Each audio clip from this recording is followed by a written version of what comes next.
Ассалаумағалейкум, мен құрметті көрермендерім, қалайсыздар? Тауық қораны тазалап отырмын, мінекей.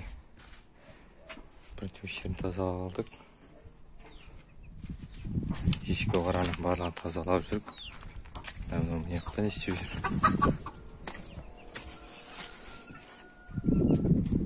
Мына көрші шаруаққа кіріп келеді, ұшып балапандар. Тауықтар жайлап жүр қазір.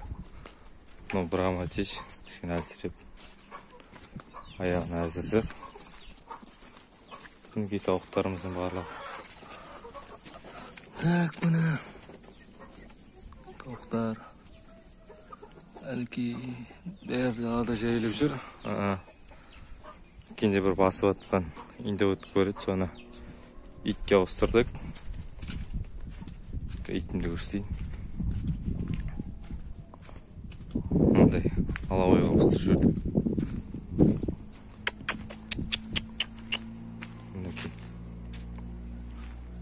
Ұрғашы ит ұрғашы осы алауайға ауыстырып жүрдік.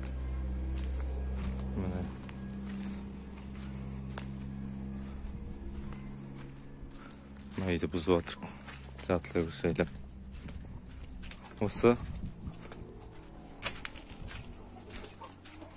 тауықтар төбесін ашып тастадық. Өзімізге жинауға ыңғайлы болсын деп кішкене. Жинап алғаннан кейін салсақ саламыз, төбесі салмасақ салмаймыз. Тауықтар қораға, шаруақтың бәріне үйренді жайлап.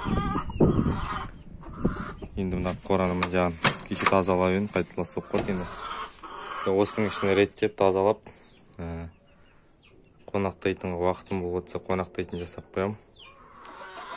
Бір балапандардың бәрі қонақтапты, солардың барлығына бүйтіп жеке-жеке қонақтайтын жасап, туатындарына дейін жоғарға көтеріп, біреуін төменге, екеуін жоғарға көтеріп қойым керек.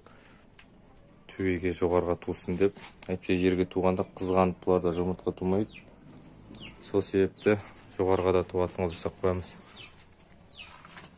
Осы келесі видеода көріскенше әзірге сау саламатта болыңыздар.